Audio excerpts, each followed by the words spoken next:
Bienvenue sur la chaîne YouTube du journal Le Floridien, la chaîne de référence de la communauté haïtienne de Floride.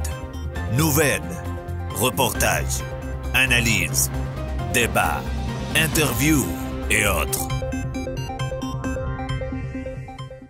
Bonjour, bonsoir à toutes et à tous. Merci de votre fidélité à ce rendez-vous d'information hebdomadaire qui couvre l'actualité de la communauté haïtienne en Floride, mais de la diaspora haïtienne dans son ensemble. Et aujourd'hui, c'est tout à fait spécial. Nous allons faire un petit coup d'œil sur l'actualité internationale à Haïti. Je suis Dessalines Ferdinand. Soyez les bienvenus à cette édition du jeudi 25 juin 2020.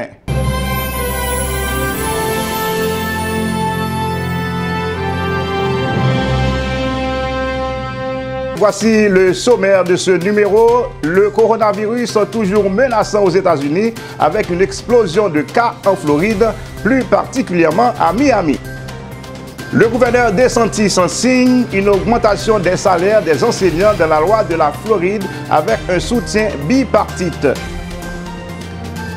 Une coalition d'organisations de droits civiques marche dans les rues du quartier de Little Haiti pour dénoncer les brutalités policières. Le journaliste poète Jonel Juste publie son tout premier ouvrage, version imprimerie. L'haïtienne Dorothy Alexandre nommée à un poste clé à Radio-Canada. En Haïti, des employés de la compagnie de transport public Dignité qui assure le transport des écoliers à travers la région métropolitaine de Port-au-Prince ont organisé un sit-in devant la résidence privée du Premier ministre Joseph Jout le lundi 22 juin. Mesdames et messieurs, ces principales informations et d'autres vous seront développées juste après cette courte pause. If you want guaranteed big results in a short amount of time and your business is targeting Haitian consumers, you need to advertise with Le Floridien. Le Floridien is South Florida's most read Haitian newspaper with the largest circulation in Miami-Dade, Broward, and Palm Beach counties. Le Floridien is an independently owned free Haitian newspaper established in 2001 that comes out the 1st and 15th of every month. Keep up to date with the latest community news, political news, entertainment, sports, and social events in the Haitian community. Learn more at LeFloridien.com. That's LeFloridien.com. Or call 305-610-7481. 305-610-7481.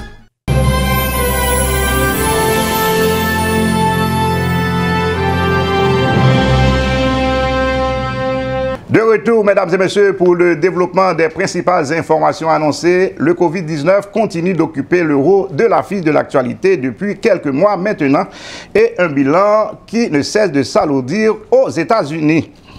Avec une population de près de 330 millions d'habitants, les États-Unis caracolent toujours en tête avec un bilan de 2,4 millions de cas confirmés de coronavirus et plus de 123 000 décès. L'État de Floride, où réside la plus grande communauté d'Haïtiens, fait partie des États où le virus se propage le plus vite, au même titre que le Texas et la Californie, qui connaissent eux aussi une accélération du nombre de contaminations et une hausse spectaculaire des hospitalisations.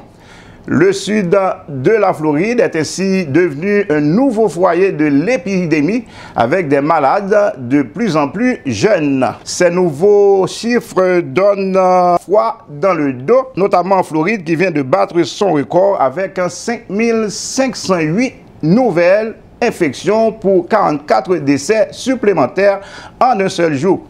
Depuis hier, mercredi, l'État a franchi la barre symbolique de 109 000 cas positifs selon les derniers chiffres rapportés par le ministère de la Santé. Dans le détail, c'est le comté de Miami-Dade qui occupe toujours la première position avec près de 28 000 cas confirmés, suivi par le comté de Broward avec plus de 12 000 cas au niveau des décès. Donc la Floride enregistre 3 281 morts selon les dernières statistiques.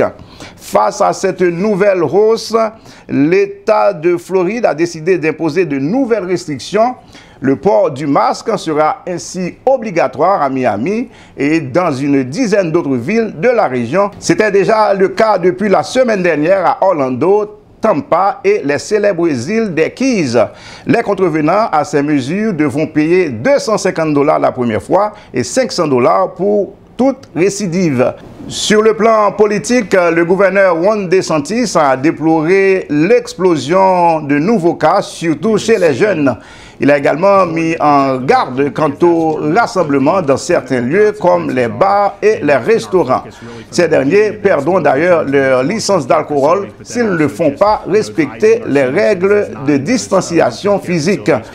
Pour l'immunologiste en chef de la Maison-Blanche, Anthony Fauci, les 2 prochaines semaines seront critiques pour combattre ces poussées qu'il a jugées préoccupantes.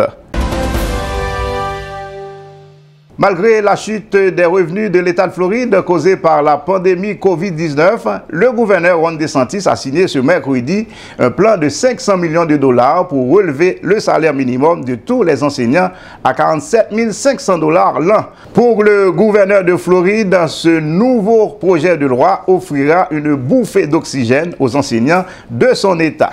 Dans le détail, signalons que $100 millions iront aux enseignants vétérans et à une partie du personnel de l'enseignement comme les bibliothécaires et les conseillers d'orientation.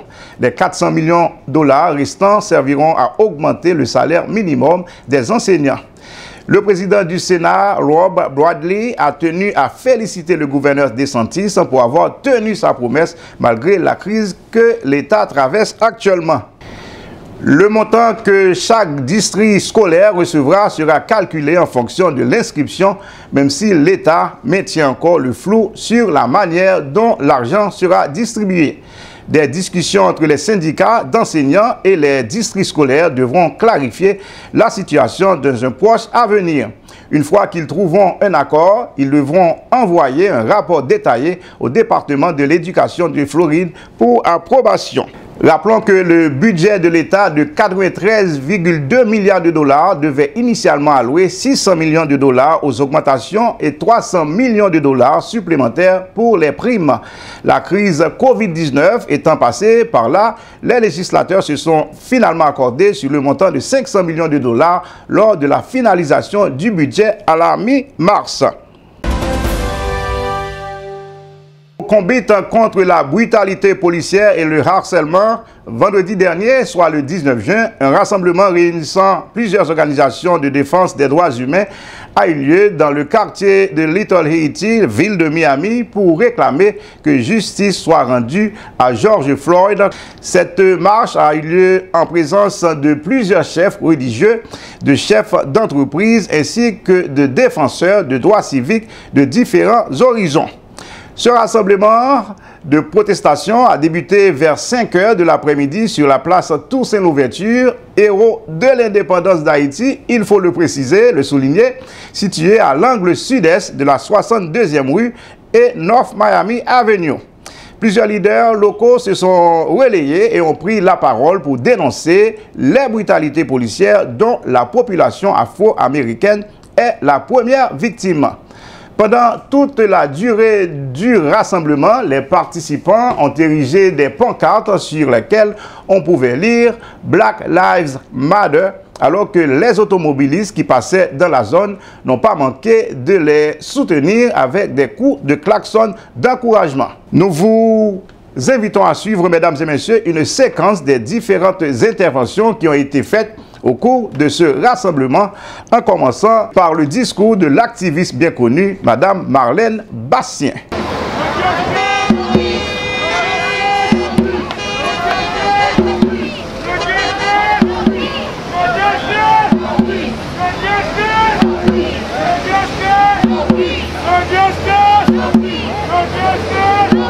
After 27 years, not one cop.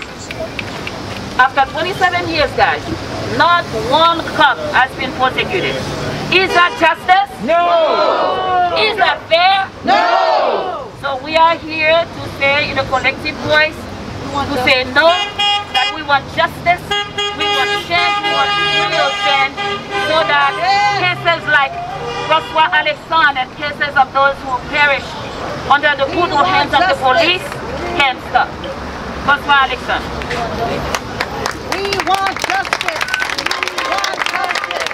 We want We want justice. We want justice. We want justice. We want justice. We want justice. We want justice. We want justice. We want justice. We want justice. We want justice. That has to stop. Yes. Yeah. That has to stop. Yeah. It starts with these children on the streets. That's right. And it also starts with us in terms of people who have the resources that we call grass top to do something about it. Yes. If that doesn't happen, you will see the disconnection on the street together, all together. The people who are on the streets are no more than 30 years old. That's our children. If you look at the age gap, I could have been a lot of these high-profile women's son. But at the same time, here I am 7 years still fighting for justice. They dropped all charges against me.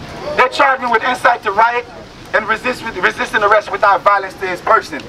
Can somebody lift up my picture and see that and look at that? Is that what you call resisting arrest without violence to his person? Do y'all see that face? Yep. Do y'all see that face? Yep. It says resisting arrest without violence to his person. What I saw was wrong. Yes. What they did to us was wrong. What they're doing to all of us now is wrong. And we need to stand together to make this work. Les protestataires ont ensuite marché de la place de Toussaint-Louverture vers le parc Mano-Sanon, situé sur la 2e avenue Nord-Est, avant de mettre le cap en direction sud pour se rendre à la 54e rue.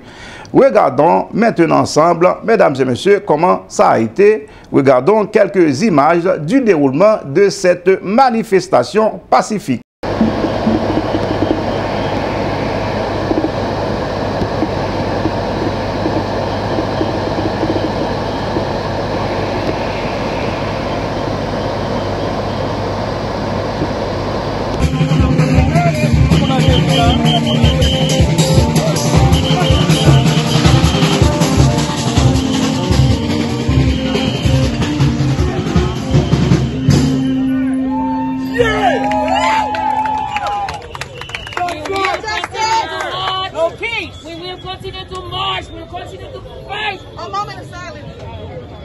Until justice is done. And now, we're going to observe a moment of silence. Mesdames et messieurs, vous suivez le magazine d'information en ligne du journal Le Floridien. Ce rendez-vous que nous vous proposons hebdomadairement, c'est tous les jeudis que nous avons rendez-vous avec vous pour vous informer de l'actualité de la communauté haïtienne en Floride, de l'État de Floride en général, de la diaspora et tout ça. Et pourquoi pas, aujourd'hui nous allons faire un petit coup d'œil sur l'actualité internationale à Haïti. Maintenant, parlons de littérature pour parler de la publication de cet ouvrage du jeune journaliste, poète, également nouvelliste. Son nom est Jonel Juste. Il vient de publier son tout premier ouvrage, version imprimerie. Il faut dire que ce jeune homme a déjà à son actif, une quinzaine de publications sous forme de recueils de poésie, de nouvelles et d'essais. Récemment, il a sorti son tout premier ouvrage format imprimerie, un recueil de poèmes de 113 pages portant le titre de Carrefour de nuit. Le nouvel ouvrage de Jonel Juste a été publié en 3 langues, à savoir le créole, le français et l'anglais. L'explication derrière ce trilinguisme est à aller chercher du côté de la vie passée du poète qui a grandi avec le français et le créole en Haïti avant d'adopter l'anglais lorsqu'il s'est établi en Floride il y a de cela une dizaine d'années. Cette nouvelle publication de Jonel Juste que nous vous recommandons vivement de lire, mesdames et messieurs, vient à point nommé pour enrichir un peu plus la littérature de la diaspora locale. Nous l'avons rencontré pour vous afin qu'il nous parle de cette nouvelle publication. Suivez, mesdames et messieurs. Avec nous, le jeune journaliste, poète également nouvelliste, Jonel Juste, qui vient de faire paraître un nouvel ouvrage dans le titre, c'est Carrefour de nuit. Mon ami Jonel, parlez-nous un peu de livre. Pourquoi le titre Carrefour de nuit? Salut audience dans le Floridien. Donc, c'est le premier ouvrage que nous gagnons qui est imprimé. On a publié depuis en 2012, on a publié sur Amazon, donc on a publié un total de 7 e-books, livres électroniques. Donc c'est année ça qu'on a nous prendre décision pour nous être capable de publier un livre papier parce que ça nous fait rendre compte.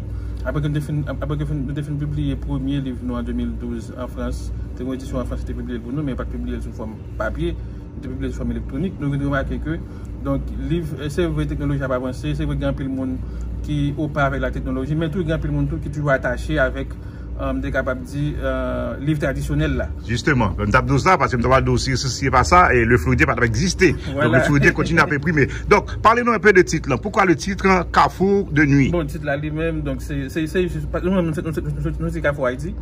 Donc, son poème qu'on a écrit à l'époque, donc on a parlé de Carrefour, et Carrefour la nuit, et Carrefour la journée. Nous avons fait une comparaison entre comment Carrefour est la nuit et comment Carrefour est la journée. Donc, nous avons un poème tout ça. Donc, on a ces petits poèmes qu'on a écrit dans le livre là, et titre. Mais son livre poème lié, donc, il y a plusieurs poèmes là-dedans, il y a plusieurs textes là-dedans, il y a plusieurs nouvelles, ça veut dire en anglais short stories là-dedans. Okay. Etc. Donc c'est ça. Mais maintenant, c'est combien de poèmes nous avons là-dedans et puis en combien de langues? Puisque nous avons les États-Unis, je ne sais pas en anglais, bon, je connais en français qu'on écrit, je ne connais pas en créole, c'est quoi exactement? Bon, ce livre-là, c'est un livre 114 pages. Donc, il y a pas de exactement combien de poèmes qu'il y a là-dedans, mais il y a une cinquantaine de poèmes et de nouvelles. Donc, nous écrivons en 3 langues. Parce que nous avons évolué à Miami, en Floride, donc nous avons dit son Carrefour, donc on a français, créole, etc. Au français, espagnol, tout. Malheureusement, nous avons espagnol, donc nous avons 3 langues, français, créole et anglais. Parce que nous avons dit que bon, si on par exemple, les jeunes livres, ça ne va pas parler ni créole ni français. Donc là, il y a un texte, c'est un jeune haïtien américain qui ne peut pas parler langue ça. Donc d'après ça, nous avons dit, nous mettons texte en anglais dans le livre ça. Donc rappelez-moi encore le titre là, le titre c'est Carrefour de nuit. Donc présentez-moi encore Carrefour de nuit par journaliste qui c'est journaliste, poète et nouvelliste nous capable également. Donc son recueil de poèmes et de nouvelles, bien short stories, s'il vous plaît, donc c'est qui sorti en mars 2020. Donc bon, nous avons un projet pour nous être capable de distribuer ça pour mettre dans la librairie un peu partout, mais malheureusement avec le coronavirus qui est venu, donc nous pouvons faire ça. Nous attendons que toutes les librairies soient ouvertes pour les capables disponibles dans les librairies. Mais en attendant, le livre est disponible sur Amazon, nous sommes capables de sur Amazon ou taper Journal Juste, ou même vous tapez Carrefour de nuit et puis le livre est monté, vous pouvez choisir pour acheter Kindle ou e-book ou bien paperbook. Rendons-nous maintenant du côté du Canada pour parler de cette haïtienne du nom de Dorothy Alexandre qui vient d'être nommée le 22 juin dernier à un poste clé à Radio-Canada. Dorothy a en effet décroché le poste de première spécialiste coordonnatrice externe selon une annonce faite par le directeur inclusion des communautés de Radio-Canada, Luc Simard. Le nouveau travail de Dorothy consistera à faciliter l'accès des talents issus des minorités à Radio-Canada ou à ses fournisseurs. Pour ce faire, Dorothy devra identifier les talents en représentant la chaîne publique canadienne lors d'activités et événements externes. Rappelons que Dorothy Alexandre a, par le passé, travaillé dans le groupe TVA en tant que journaliste, poste qu'elle a occupé pendant 7 ans. Elle a notamment animé des tables rondes portant sur des sujets de société tels que les conditions de la femme, la diversité ou encore la participation citoyenne. Cette haïtienne est également impliquée dans la vie associative montréalaise. Selon le directeur de l'inclusion des communautés, Luc Simard, la nomination de cette haïtienne tombe à point nommé face aux récents événements qui ont jeté un éclairage cru sur le racisme envers les personnes noires. Rappelons aussi, mesdames et messieurs, que notre célèbre journaliste haïtienne, Michael Jean, avait également travaillé pour Radio-Canada entre 1988 et 2005, occupant de nombreux postes à responsabilité, comme celui de chef d'antenne du téléjournal Midi, avant d'être nommé gouverneur général du Canada en 2005. Il ne nous reste qu'à souhaiter à Dorothy Alexandre la même réussite que sa prédécesseur au sein de la grande société publique Radio-Canada. Mesdames et messieurs, vous suivez le magazine d'information en ligne du journal Le Floridien, ce rendez-vous que nous vous proposons hebdomadairement. Ce rendez-vous pour vous informer de l'actualité de la communauté haïtienne en Floride. Je suis Dessalines Ferdinand, c'est toujours un plaisir de vous la présenter. Alors là, si vous nous suivez pour la première fois, je vous invite à vous abonner à cette chaîne YouTube et surtout, n'oubliez pas de cliquer sur la petite cloche qui se trouve jusqu'au-dessous du cadre de la vidéo. Question d'être notifié à chaque livraison d'une nouvelle vidéo. Maintenant, nous allons parler de culture, nous allons parler plutôt d'entertainment, ce qu'on appelle HMI, Haitian Music Industry, pour parler du manager de la formation harmonique, M. Rodney Noël. Ce dernier a fait une sortie fracassante en début de semaine pour démentir une information qui circule sur les réseaux sociaux et selon laquelle pas moins de 4 musiciens de ce groupe qu'il dirige auraient contracté le Covid-19. Connu pour son tempérament de feu, Rodney Noël s'en est pris aux animateurs qui, selon lui, font circuler cette fausse nouvelle dans une courte intervention présentée en direct sur sa page Facebook que nous vous invitons à suivre, mesdames et messieurs, l'intervention du manager de la formation harmonique, Rodney Noël. Une vidéo qui circule sur moi là. Je ne vais pas personnellement, parce que je ne vais pas regarder n'importe qui. Je ne vais pas suivre n'importe qui, je ne vais pas regarder n'importe qui. Parce que quand c'est des gens qui sont rancés, je ne vais pas dire que je vais regarder rancés. Je ne vais pas dire que je vais regarder Val, pas bon cap rancé. Je ne vais pas faire tant ça. OK?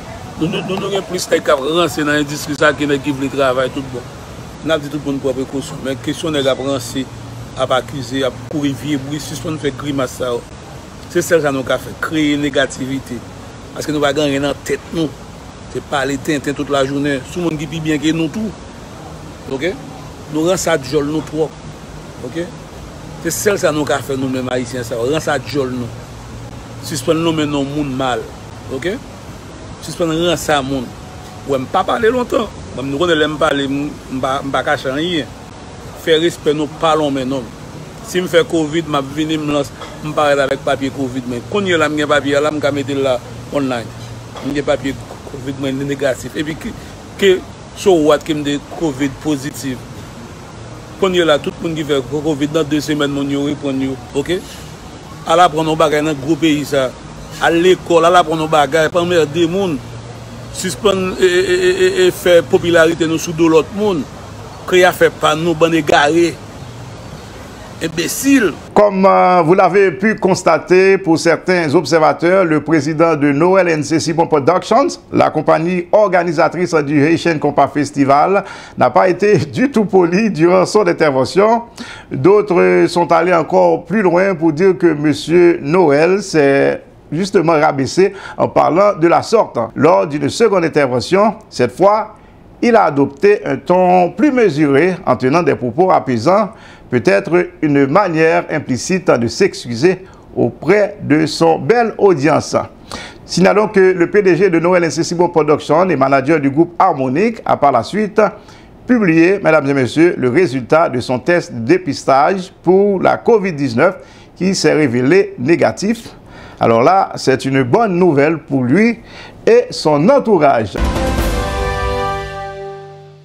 Toujours dans le chapitre culturel, mais malheureusement cette fois nous allons parler de nécrologie, nous allons parler de la mort du directeur musical de l'orchestre septentrional, M. Nicole Lévy. Selon des informations recueillies auprès d'une source digne de foi depuis la ville du Cap-Haïtien, le maestro de la boule de feu internationale est décédé à l'hôpital Bernard-Meuse des suites d'un accident cérébrovasculaire à l'âge de 73 ans. Le défunt a été aussi un ex-membre de la formation musicale baptisée Saccade, ainsi que System Ben. Nicole Lévy est parti pour l'au-delà 11 ans après le décès du maestro du dit orchestre, en l'occurrence Ulrich Pierre-Louis, en date du 3 septembre 2009. Toutes nos sympathies à l'orchestre septentrional. Rendons-nous à présent à Port-au-Prince, la capitale haïtienne, pour parler de cet ancien policier du nom de Jimmy Cherizier, indexé comme étant un chef de gang. Alors qu'il n'y a pas si longtemps, le ministre de la Justice, maître Luc Mandelil, a ordonné son arrestation. L'ancien policier Jimmy Cherizier, alias Barbecue, déserteur ou encore révoqué de la PNH, on ne sait pas trop son statut, a donné une véritable démonstration de sa popularité dans les quartiers ghetto, faisant tomber du même coup le masque de la justice haïtienne. En effet, cet ancien policier, connu pour être leader d'un gang du bas d'Elma, a défié les autorités du pays en se rendant à Grand Ravine, une zone connue pour être le fief d'un des gangs qui aurait commis le plus grand nombre d'atrocités dans l'ère métropolitaine. Son geste provocateur intervient 2 semaines après l'annonce de la formation d'une structure dénommée G9 en famille et alliés. Énumérant certains membres et alliés de cette nouvelle structure, Barbecue cite les chefs de file ou leaders sociaux, comme ils se font appeler, de plusieurs gangs comme Iscar du quartier de Bélécou, Chrysla, Zone Tibois ou encore Micanor, Waf Jérémy, pour ne citer que cela. Barbecue, qui est accusé notamment d'avoir pris part en 2018 au massacre de la Saline, a fait savoir que G9 se veut un instrument de revendication des quartiers populaires. Selon lui, les ghettos n'ont jamais bénéficié de rien. Ils n'ont ni école professionnelle, ni hôpitaux de qualité. Ils sont délaissés. Pour signifier au pays que cette structure appelée G9 est à prendre au sérieux, celui qui s'autoproclame comme un nouveau leader politique s'est rendu lundi dernier dans le quartier de Grand Ravine à la rencontre de son chef. Question de commencer à entamer les discussions pour une paix durable entre les gangs rivaux de l'ère métropolitaine. Nos caméras étaient présentes sur place pour poursuivre cette sortie de Barbecue au quartier de Grand Ravine pour négocier une trêve avec le chef du gang rival. Et je dis à présent, ce que Grand Ravine signifie que il y a un vent changement, il y a une vent révolution qui a vanté sur le pays. Et révolution pour changer le pays, révolution et pour changer le ghetto, il démarrer. Et que personne ne va camper révolution ça, personne ne va camper changement ça. Je dis à présent, ce que Grand Ravine signifie que jamais ne va pas utiliser le ghetto et que pour mettre ça dans nous, pour nous mettre une à l'autre, et que côté que pour nous, on a tué l'autre, et que nous-mêmes, pour y bénéficier, côté que nous avons fait Mac 47, nous avons Belleville, nous avons Vivi Michel, nous avons Thomasin, nous avons Pelé, et puis nous mettons nous-mêmes dans le ghetto à foumer. Présence tous ces alliés de Grand Ravine, nous disons Grand Ravine avec G9, son seul bagage lié, et que pour changer le pays, j'aime toujours dire là, c'est 2 mondes qui appellent. C'est ghetto pour qui fait, et c'est Negazamio pour qui change. Toujours en Haïti, une trentaine d'employés de la compagnie publique de transport Dignité qui assure le transport des écoliers à travers la région métropolitaine ont organisé un sit-in devant la résidence privée du Premier ministre Joseph Joute le lundi 22 juin au matin. L'objectif des protestataires était de dénoncer les autorités étatiques qui refusent de leur payer, tenez-vous bien mesdames et messieurs, 17 mois d'arriérés de salaire. Au dire des employés lésés de cette compagnie de transport public, ceux qui travaillent dans les grandes villes de province n'ont jamais reçu leur salaire depuis 24 mois. Suivons ensemble leur témoignage, mesdames et messieurs.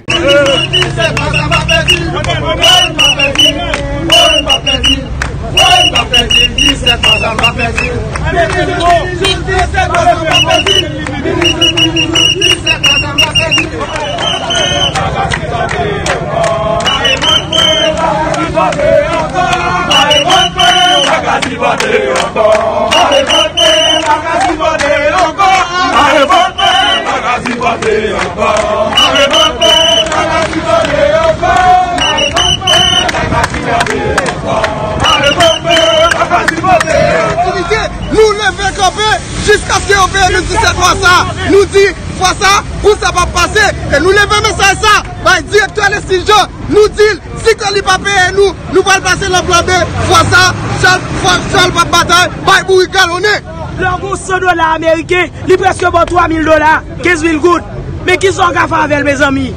Si on doit nous dire ça, pour nous, bon nous, nous va pas encore, nous bouquet. Combien de mois de nous là? Il y a 17 mois pour nous dans la capitale, 24 mois pour nous dans dehors. Il va faire sens, mes amis. Si on travaille un côté, mes amis, il faut qu'on paye. Et pas nous faire partie de l'éducation. Parce que c'est élèves qui prennent l'école, nous prenons des gens qui ne sont pas moyens, Gen ti moun ki rete juste merge, qui l'école juste Pétionville, oui.